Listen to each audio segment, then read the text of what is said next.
Baik, kita akan masuk dalam firman Tuhan yang saya beri judul sukses tanpa berkat, Bapak Ibu. Orang kepingin sukses di dalam semua, dalam karir, dalam pelayanan, dalam keluarga, dan semua yang dikerjakan, betul ya? Semua orang kepingin sukses, Bapak Ibu. Kepingin berhasil, kepingin mendapatkan sesuatu dari apa yang kita kerjakan. Ya.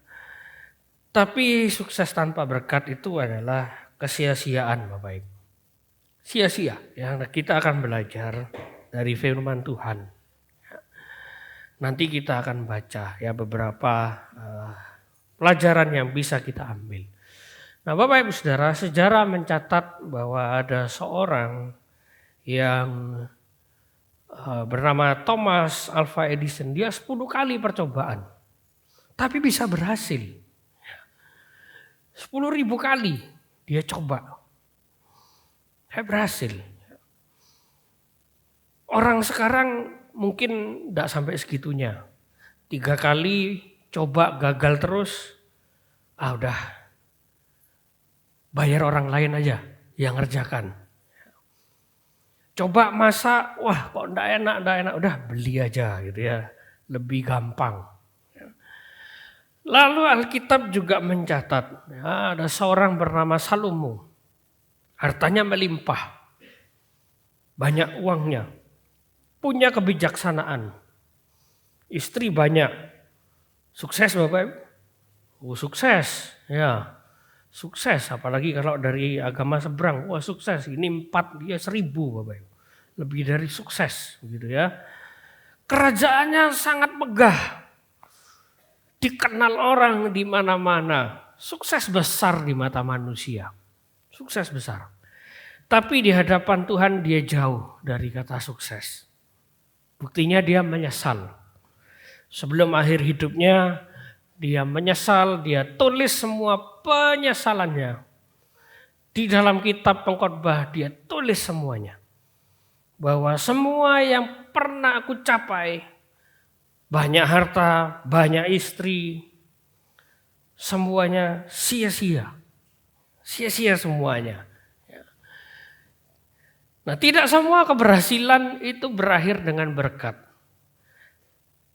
Tidak semua kegagalan berakhir juga dengan kehilangan. Nah, semuanya. Mau kita berhasil, apakah itu jadi berkat? Belum tentu. Kalau kita mulai juga dengan kegagalan, apakah kita berarti juga kehilangan? Enggak juga. Tapi taat itu lebih dihargai daripada sukses. Dan berkat itu hadir ketika taat. Kenapa orang bisa sukses tanpa berkat? Karena hanya cari hasil. Tidak peduli dengan prosesnya. Padahal proses ini yang menentukan bagaimana hasilnya, bagaimana akhir hidup kita. Nah, kita akan belajar dari satu tokoh Alkitab yang tercatat dari Bilangan 20. Kisah dari Musa, Bapak Ibu. Tuhan berfirman kepada Musa. Musa disuruh ambil tongkat dan dia dan Harun nyuruh umat Israel berkumpul waktu ini perjalanan ke tanah Israel. Bapak. Katakanlah di depan mata mereka. Batu itu kepada batu. Ya. Kepada batu itu supaya keluar air. Bapak Ibu tahu ceritanya ya. Suruh ngomong sama batu. Supaya batu itu keluarin air. Lalu di ayat 9 dan 10 dikatakan. Musa ngambil tongkat itu. Seperti di hadapan Tuhan. Dia melakukan seperti yang diperintahkan Tuhan. Lalu di ayat 11 tiba-tiba Musa berubah dalam sekejap mata Bapak Ibu. Sesudah itu Musa mengangkat tangannya lalu memukul bukit batu itu dengan tongkatnya 2 kali. Maka keluarlah banyak air sehingga umat itu dan ternak mereka dapat minum. Disuruh ngomong tapi mukul Bapak Ibu. Ada yang aneh enggak dari ayat ini Bapak Ibu? Bisa lihat hal yang aneh dari ayat ini? Musa ndak nurut, aneh, ndak aneh, biasa itu Bapak. Ada yang aneh dari ayat ini? Yang aneh adalah airnya tetap keluar. Loh aneh ndak? Aneh bagi saya. Sama Tuhan suruh ngomong, tapi Musa mukul. Ndak nurut kan? Ndak nurut. Ini mujizat ini. Kalau saya jadi Tuhan Bapak Ibu, ndak tak keluarin itu air. Iya toh? Loh karena ndak taat. Ngapain bikin mujizat di depan orang yang ndak taat ini? Kan begitu Bapak Ibu. Tapi airnya tetap keluar loh. Keluarlah banyak air. Wah keluar airnya. Bahkan umat itu minum. Sampai ternak-ternaknya minum. Sukses di mata manusia. Orang Israel puas, tidak ngamuk-ngamuk lagi. Bahkan mungkin kambing domba sapi tidak embek-embek mau gimana Bapak Ibu. Karena haus, ya toh. Diam semua. Mungkin semua bangsa tepuk tangan. Hebat kamu Musa. Kamu pukul batu itu, keluar air. Tidak pernah ada ini Bapak Ibu. Kita semua puas. Musa ini diberkati Tuhan. Sukses di hadapan manusia. Tapi gagal sama sekali di hadapan Tuhan. Gagal Bapak Ibu. Kelihatannya jadi berkat. Wah, memberkati banyak orang. Bahkan yang tidak harusnya diberkati ikut kena berkatnya Bapak Ibu. Tapi gagal di mata Tuhan. Buktinya Musa tidak boleh masuk. Tidak boleh masuk, cuma boleh lihat dari jauh. Oh itu tanah yang dijanjikan Tuhan. Cuma boleh lihat Bapak Ibu, ngiler. Wah di situ bagus sekali, di situ indah sekali. Berlimpah dengan susu dan madu. Tidak perlu lagi pukul-pukul batu gitu ya. Musa gagal Bapak Ibu. Kehilangan haknya. Masuk ke tanah perjanjian. Hanya buang-buang waktu. Tidak menggunakan waktu dengan bijak. Harusnya Musa bisa masuk dalam waktu 3 bulan. Dia 40 tahun keliling di situ. Tidak masuk lagi. Miris sekali Bapak Ibu. Sangat miris sekali hidupnya. Tapi bukan berarti Musa tidak masuk kerajaan sorga ya Bapak Ibu. Saya tidak tahu. Itu haknya Tuhan. Tapi saya yakin dia masuk Bapak. Tapi semua adalah urusannya Tuhan. Apalagi sekarang Bapak. Daniel 12 ayat 4 mencatat di akhir zaman pengetahuan akan bertambah. Itu hari ini. Pengetahuan bertambah. Jurusan kuliah makin banyak Bapak. Makin banyak. Zaman saya dulu kuliah IT itu cuma 2 Bapak. Cuma 2. Hari ini saya bahkan tidak tahu itu jurusan apa. Tidak ngerti Bapak. Apa yang dipelajari juga saya tidak tahu Bapak. Udah banyak ketinggalan. Lihat Bapak. Banyak ilmu pengetahuan berkembang. Sehingga apa? Orang sukses tanpa berkat itu bisa dilakukan. Gampang sekali. Gampang sekali dilakukan. Pakai teknologi, pakai AI. Kalau enggak, kita bayar orang lain untuk kerjakan. Sukses. Berhasil, gampang Bapak. Tinggal bayar, murah lagi. Murah. Fenomenanya anak-anak sekarang, anak-anak muda lebih cinta pekerjaannya karena tidak mau kehilangan kerjaan. Tidak mau kehilangan uangnya, walaupun uangnya tidak seberapa. Dia rela lakukan apapun supaya cuma bisa kerja Bapak. Job hacking namanya. Tenaga kerja jadi murah. Gampang bayar aja, murah kok. Bisa sukses? Oh bisa. Bahkan mungkin jadi berkat buat orang lain. Bahkan mungkin jadi berkat. Inilah yang menakutkan Bapak. Inilah yang menakutkan di akhir zaman. Kita tampaknya berhasil, bahkan jadi berkat buat orang lain. Tapi di mata Tuhan kita jauh sekali. Ini yang menakutkan. Apalagi iblis, dia tahu waktunya semakin singkat. Dia bekerja semakin kencang untuk membuat orang tidak lagi takut gagal. Tidak usah takut gagal, tenang.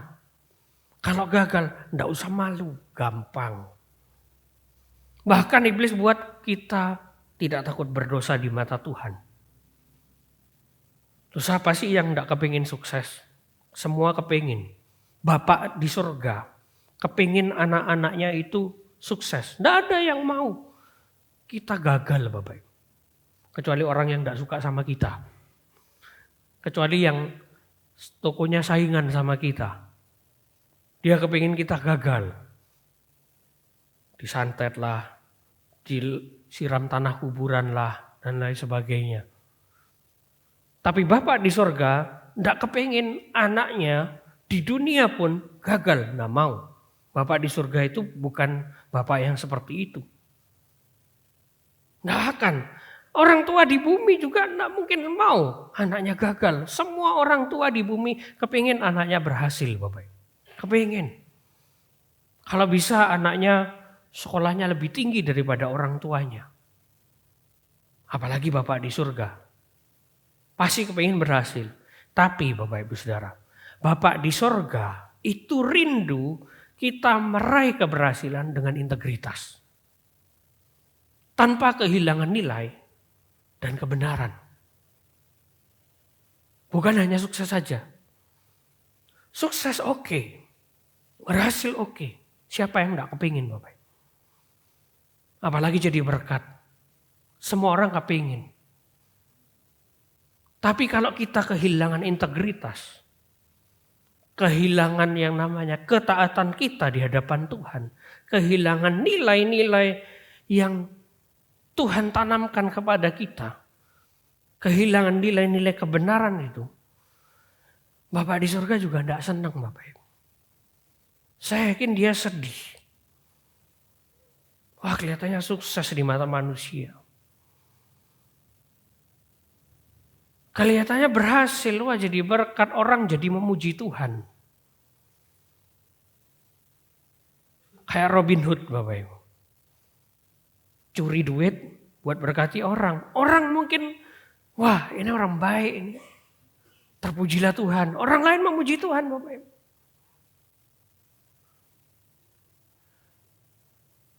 Lama-lama hati nurani kita, wah enggak apa-apa kok. Aku berbuat jahat supaya aku bisa baik buat orang lain. Dan orang lain memuji nama Tuhan. Itu kan memuliakan nama Tuhan. Siapa yang bilang Bapak Ibu? Siapa yang bilang begitu? Loh buktinya Musa. Kan begitu. Keluar sih airnya, dipukul keluar. Mungkin dipukul 3 kali tsunami itu Bapak Ibu. Mungkin ya. Tapi Tuhan tidak izinkan dia masuk gara-gara peristiwa yang satu itu. Coba bayangin Bapak, 40 tahun. 40 tahun menghadapi bangsa yang tegar tengkuk. Yang keras kepala, yang tidak bisa dikasih tahu. Yang jahatnya bukan main. Gara-gara mereka minta air, mereka haus gara-gara perkara air Bapak. Dia marah, dia tidak masuk ke tanah perjanjian gara-gara mukuli batu Bapak. Miris sekali. Di mata manusia itu miris Bapak. Tapi di mata Tuhan Musa sudah kehilangan integritas. Dia kehilangan nilai, dia kehilangan yang namanya kebenaran. Mungkin kita juga sama. Pelayanan sama Bapak. Without Holy Spirit, ministry may look successful but remains unfruitful. Tanpa pekerjaan Roh Kudus, pelayanan mungkin kelihatan sukses, tapi tidak berbuah. Buah Roh Kudus itu apa? Taat, pengendalian diri, kasih, kelemah lembutan, kan taat itu. Kalau dirangkum semuanya itu, Roh Kudus itu pasti membuat kita taat kepada firman Tuhan. Itu pekerjaan Roh Kudus, menginsafkan dunia akan dosa supaya orang lagi tidak berbuat dosa, supaya taat. Pelayanan mungkin kelihatan sukses, berhasil. Tapi tanpa persekutuan dengan Roh Kudus, berhasil mungkin. Jalan lancar, gak ada salah. Orang mungkin tertawa Bapak Ibu, orang mungkin menangis. Dijamah hatinya mungkin.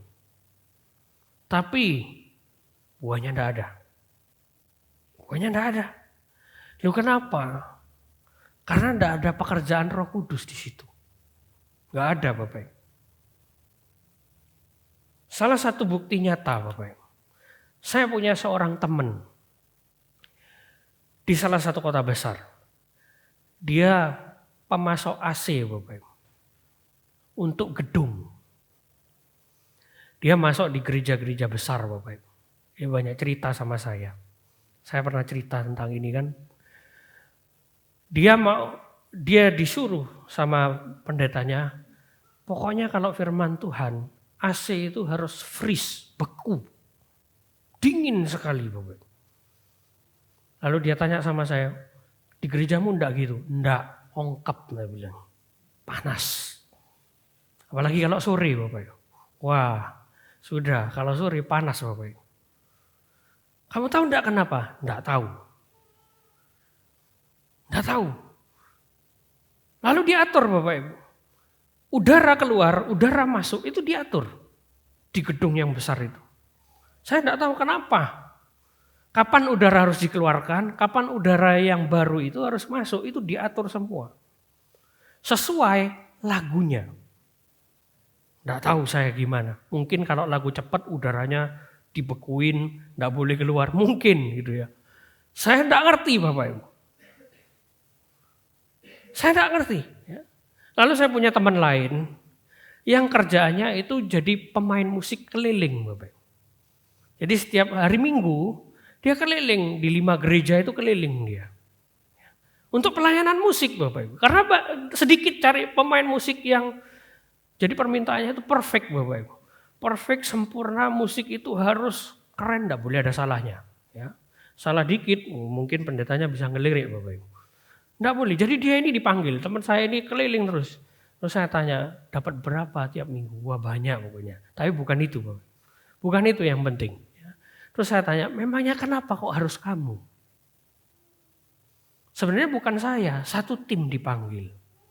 Kenapa? Kita sudah tahu permintaannya gereja ini kayak apa, gereja ini kayak apa. Kita udah ngerti. Maksudnya kayak gimana? Pokoknya intinya pokoknya lagu ini harus menghadirkan suasana seperti sorga. Saya bingung itu gimana itu. Jadi kalau ini saya kira-kira ya Bapak Ibu ya. Musik, udara, semuanya membuat orang mungkin kalau lagi WL-nya lagi penyembahan. Mungkin orang itu bisa gemetar Bapak Ibu, merinding. Merasakan, oh itu hadirat Tuhan. Mungkin. Ya. Mungkin kalau saya kira-kira loh ya. Kalau saya kira-kira. Ya. Yang jadi pertanyaan saya gini, apakah itu pekerjaan Roh Kudus? Tidak tahu, tanda tanya besar bagi saya Bapak Ibu. Sangat tanda tanya besar, saya tidak mau menghakimi, tapi tanda tanya besar. Loh kenapa? Loh ini disetting. Kapan udara masuk, kapan udara keluar, kapan suhunya itu harus sekian Bapak Ibu. Lalu musiknya harus kayak gimana itu sudah ngerti. Apakah itu pekerjaan Roh Kudus Bapak Ibu? Kalau saya lihat, kalau saya kira-kira, berdasarkan survei ada lembaga lain yang pernah survei. Di Indonesia apakah orang Kristen itu meningkat? Jawabannya enggak. Padahal kita tahu mega church ada di kota-kota besar. Gede-gede. Mungkin jemaahnya puluhan ribu. Bapak. Tapi Survei mengatakan orang Kristen di Indonesia tidak meningkat. Artinya apa? Tidak berbuah. Apakah itu pekerjaan Roh Kudus? Enggak. Mungkin. Kemungkinan besar enggak. Loh, kalau saya lihat ini, saya gabungkan dari orang-orang yang berbeda ini. Tidak saling kenal mereka. Tidak saling kenal. Tidak saling kenal. Beda-beda ini orangnya. Kelihatannya, wah. Apalagi kalau di video, Bapak Ibu. Kita lihat di YouTube. Wow. Rekamannya keren. Keren, suara musiknya enak. Kita kalau dengar kepengen, Bapak Ibu. Wah, itu berapa soundnya gitu. Sudah mikir Bapak Ibu. Langsung mikir berapa. Kameranya berapa, mixernya berapa, semuanya berapa. Tapi di hadapan Tuhan tidak menghasilkan satu jiwa pun. Buktinya surveinya turun. Itu kenyataan Bapak Ibu. Kelihatannya sukses tapi tidak berbuah. Berbanding kontras dengan yang namanya Daniel. Ketaatan Daniel dibayar mahal. Dia harus bertaruh dengan nyawanya. Dia harus bertaruh dengan nyawanya. Tapi menghasilkan buah sampai sekarang. Waktu itu siapa yang mau menilai Daniel itu berhasil? Tidak ada. Siapa mau ikut Daniel waktu itu ke Gua Singa Bapak Ibu? Jangankan Gua Singa. Rumah yang ada tikusnya aja kita mungkin tidak mau masuk Bapak Ibu. Takut. Apalagi Gua Singa. Ayo siapa yang mau? Ayo saya buka pendaftaran Bapak Ibu. Dibayar 1 juta. Ayo masuk Gua Singa. 5 juta wis sambil ngikati giginya singa. Ayo mau. Nggak ada yang mau. Siapa yang mau bilang Daniel waktu itu berhasil? Nggak ada. Nggak ada. Dibayar mahal dengan nyawanya. Tapi hari ini, orang-orang yang kayak saya Bapak, yang mendalami tentang akhir zaman, mau tidak mau baca Daniel Bapak, mau tidak mau, suka tidak suka, karena semuanya ada di situ Bapak. Kuncinya ada di situ semua. Jadi sampai Tuhan Yesus datang, kitabnya Daniel ini pasti dibaca. Pasti dibaca Bapak. Loh, itu kenyataannya Bapak. Harus dibayar mahal. Tuhan kasih hikmat yang luar biasa, penglihatan tentang akhir zaman yang dibicarakan orang sampai hari ini. Daniel dikasih hikmat yang bijaksana dari semua orang yang ada di muka bumi ini. Gak ada yang seperti Daniel. Di PA yang lalu saya sampaikan Daniel ini satu-satunya orang yang sangat dikasihi Tuhan. Daud lewat Bapak. Kan kita kenal di sekolah minggu. Oh Daud itu dikasihi Tuhan. Baca lagi teksnya. Dikasihi. Tapi Daniel sangat dikasihi. Beda jauh. Daud kelihatannya sukses. Punya kerajaan. Bahkan hari ini bintangnya itu bintang Daud di bendera Israel. Daniel tidak punya tempat di Israel. Siapa mau kenal Daniel? Dia di Babel dibuang. Tapi namanya dibaca sampai akhir zaman Bapak Ibu. Tapi ada resikonya. Taat walaupun harus dibayar dengan nyawa. Apapun yang Daniel pilih saat itu menentukan nasib dia.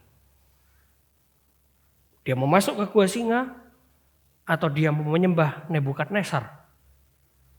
Kalau Bapak Ibu hari ini suruh pilih, ayo mau pilih mana? Masuk Gua Singa atau menyembah Nebukadnezar Bapak Ibu? Kita pilih Gua Singa karena Daniel pernah selamat Bapak Ibu, betul ya? Betul. Pasti kita pilih Gua Singa karena Daniel udah pernah selamat. Bukan kata saya, kata firman Tuhan Bapak Ibu. Nanti kalau pilih Gua Singa masuk dimakan nyalain saya Bapak Ibu. Enggak, kata firman Tuhan. Ya, saya enggak tahu. Ya. Firman Tuhan yang bilang begitu. Ada resikonya. Dia tidak hanya dapat hikmat yang luar biasa, tapi buahnya hari ini kita terima. Jadi ketaatan itu selalu menghasilkan buah. Meski sering harus dibayar mahal. Mahal. Udah taat nih Tuhan. Sukses aja enggak, apalagi berbuah. Itu gimana tuh? Udah nurut nih Tuhan. Jangankan sukses, ketemu masalah lagi, ketemu dia lagi, ditipu lagi, disakiti lagi, dikhianati lagi. Jauh dari sukses Tuhan. Apalagi mau berbuah, enggak mungkin. Nah, berbuah itu kan enggak langsung. Kita baru nabur sekarang, mau minta buahnya sekarang. Itu bukan nabur, itu nabur duit di toko buah kita beli. Bukan nabur benih Bapak Ibu. Beda. Orang petani sama kita mau beli buah, lo beda. Ya kalau mau instan kita bayar. Instan. Tapi yang jadi pertanyaan, kalau kita beli buah, sama kita menghasilkan buah, yang lebih dikenal orang siapa? Pasti yang menghasilkan buah. Indonesia ini, misalnya Probolinggo, kota apa Bapak Ibu? Kota mangga. Betul ya? Malang, kota apel. Yang dikenal yang menghasilkan buah, bukan yang beli. Siapa kita beli mangga kalau mau rujaan Bapak Ibu. Wah, beli kiloan. Apakah kita dikenal? Oh, ini pembeli mangga. Paling yang kenal yang jual Bapak Ibu. Ini langganan ini. Tapi pabriknya itu yang dikenal orang. Sama kayak HP ini Bapak Ibu. HP ini, misalnya merek apa? Samsung, ya. Saya enggak mau sebut merek, Samsung misalnya. Ayo, yang dikenal sama Bapak Ibu.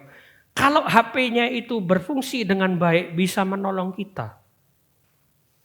Apa kita yang puji-puji, oh tokonya Bapak Ibu. Oh itu toko bintang itu Bapak Ibu yang jual. Itu yang keren. Enggak kan?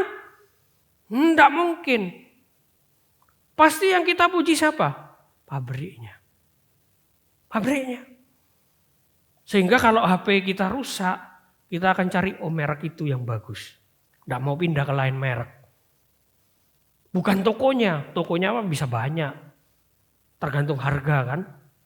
Tapi pabriknya yang orang cari.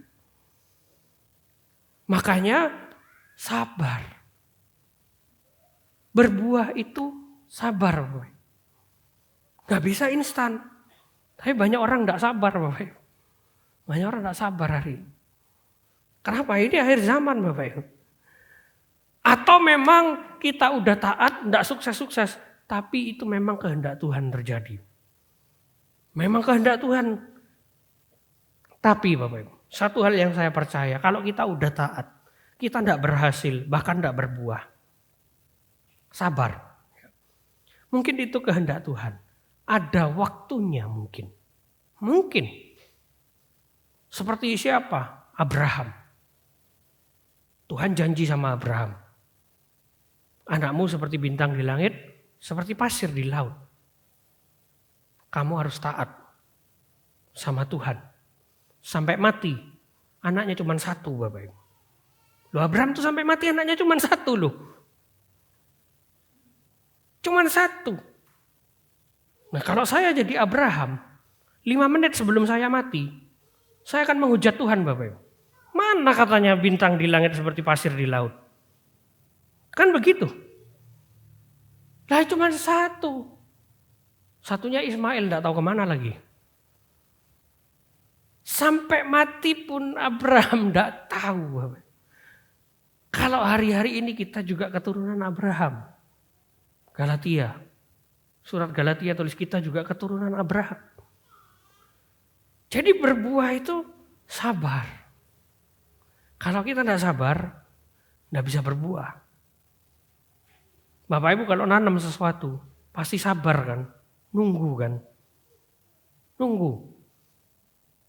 Nanam pohon mangga misalnya. Kapan berbuahnya? 10 tahun lagi Bapak Ibu. Belum tentu buahnya bagus. Kadang kecut banget Bapak Ibu pertama. Nanam buat anak cucu kan begitu. Tapi yang saya percaya kalau kita sudah taat, tidak berhasil, Tuhan turut bekerja mendatangkan segala sesuatu yang baik bagi kita. Sabar. Nah, Adam dan Hawa tidak mau bayar harga. Beda dengan Daniel. Mereka tidak mau bayar harga. Tidak mau taat. Mereka hanya mau makan buah. Mereka tidak mau berbuah. Mereka hanya mau makan buah. Tidak beli lagi. Ngambil Bapak Ibu. Tidak mau bayar harga. Cuma mau makan buah. Akibatnya apa? Mereka kehilangan kemuliaan Allah. Mereka kehilangan kemuliaan Allah. Walaupun demikian, Tuhan masih mengasihi manusia. Mereka cuma kehilangan kemuliaan Allah. Mereka tidak kehilangan kemampuan untuk berbuah. Tidak kehilangan. Masih bisa berbuah? Bisa. Cuma kehilangan kemuliaan Allah. Maju cepat ke zamannya Salomo. Manusia dengan segala kemampuannya, Bapak Ibu kalau baca kitab Pengkhotbah. Dulu saya dididik di 2 STT berbeda. Dua-duanya sama mengajarkan. Salomo itu, kalau hari ini kuliah, profesornya ada 11 Bapak Ibu. Gelar profesornya itu 11. Mungkin lebih. Karena pinter banget dia ini. Ini kalau Salomo hidup hari ini AI zaman hari ini Bapak Ibu. Bapak Ibu tanya apa aja itu Google berjalan Bapak Ibu. Dia tahu angin, dia tahu air, dia tahu semuanya Bapak Ibu. Orang pinter, orang cerdas ini AI zaman dulu Bapak. Dia tahu banyak. Dia ngerti banyak. Hari ini kita ada dengan Salomo akhir zaman Bapak Ibu, AI. Yang bisa bikin orang berhasil tanpa taat firman Tuhan. Tidak usah taat sama firman Tuhan, pakai AI bisa. Gereja sama, banyak digerakkan AI. Di Jerman yang khotbah AI Bapak Ibu. Coba bayangin Bapak. Yang khotbah AI, yang main musik AI. Yang nagih persembahan juga AI Bapak Ibu. Bapak Ibu masuk ke ruangannya, langsung muncul QR Bapak Ibu. Ting, bayar persembahan. Selesai. Di Amerika, ibadahnya di rumah. Semua dilayani online. Perjamuan kudus gimana? Delivery Bapak Ibu. Lihat dunia kita. Betapa rusaknya. Gereja dijalankan tanpa Roh Kudus. Kelihatan berhasil. Jalan pelayanannya jalan, tidak berhenti. Bahkan AI itu 24 jam Bapak Ibu. Mau ibadah 24 jam, silakan pakai AI bisa. Tapi tidak ada yang namanya Roh Kudus Bapak Ibu. Berbuat tanpa berbuah itu sia-sia. Salomo bilang semuanya sia-sia. Karena Salomo ngerti tujuan manusia diciptakan itu tidak hanya berbuat, tapi juga berbuah. Dan berbuah itu kalau tanpa Roh Kudus tidak mungkin Bapak. Tidak mungkin. Kolose 1 ayat 9. Sebab itu sejak waktu kami mendengarnya kami tiada berhenti-henti berdoa untuk kamu. Kami meminta, ini yang penting, supaya kamu menerima segala hikmat dan pengertian yang benar. Untuk mengetahui kehendak Tuhan dengan sempurna. Untuk tahu kehendak Tuhan dengan sempurna. Kemudian sehingga hidupmu layak di hadapan Tuhan. Serta berkenan. Ingat ya, di hadapan Tuhan. Bukan di hadapan manusia. Di hadapan Tuhan Bapak. Bukan di hadapan manusia. Musa berhasil di hadapan manusia. Semua orang minum, puas. Mungkin sampai bahasa Inggris, bahasa Ibraninya itu kelempokan Bapak. Bahasa Ibrani itu. Ibrani keraksan Bapak. Kenyang mungkin. Puas semuanya. Adam dan Hawa mungkin kelihatannya sukses, Bapak Ibu. Sukses berhasil menjadi seperti Tuhan. Daniel tidak pernah kelihatan sukses. Kelihatan gagal. Masuk gua singa, masuk dapur api. Jadi tawanan raja, Bapak Ibu. Kelihatannya tidak pernah berhasil. Tapi firman Tuhan bilang, hidupmu layak di hadapan Tuhan serta berkenan kepadanya dalam segala hal. Dan kamu memberi buah. Buah. Galatia 5 mencatat buah itu apa? Buah roh. Bukan buah pekerjaan manusia. Dan bertumbuh dalam pengetahuan yang benar tentang Allah. Jadi pengikut Kristus dipanggil untuk jadi jawaban di akhir zaman. Dengan penguasaan diri, dengan karunia, dengan talenta. Mau tidak mau jalannya hanya persekutuan dengan Roh Kudus. Tidak mungkin tanpa Roh Kudus. Sukses dan diberkati dan jadi berkat adalah hasil dari persekutuan dengan Roh Kudus. Tanpa Roh Kudus kita tidak mungkin. Apalagi di zaman akhir ini Bapak Ibu. Kita tahu semua orang mencintai diri, orang jadi hamba uang, orang suka berbohong, fitnah dan lain sebagainya. 2 Timotius 3 tulis semua gimana keadaan orang di akhir zaman Bapak Ibu. Ketika dunia ini dikuasai hawa nafsu, banyak orang tidak bisa tahan hawa nafsu, tidak bisa tahan emosi yang tidak terkendali, suka marah, dikit-dikit nangis, ada dikit-dikit ketawa, ada dikit-dikit ketawa banyak. Orang gila Bapak Ibu. Banyak orang gila, stres. Tidak bisa dikendalikan emosinya. Penguasaan diri jadi kesaksian hidup buat banyak orang. Buah roh, pengendalian diri itu penting di akhir zaman Bapak Ibu.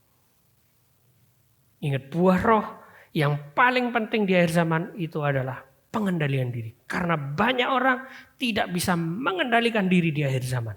Kita dipanggil untuk tidak terbawa arus, tapi untuk menunjukkan hidup yang penuh kesabaran.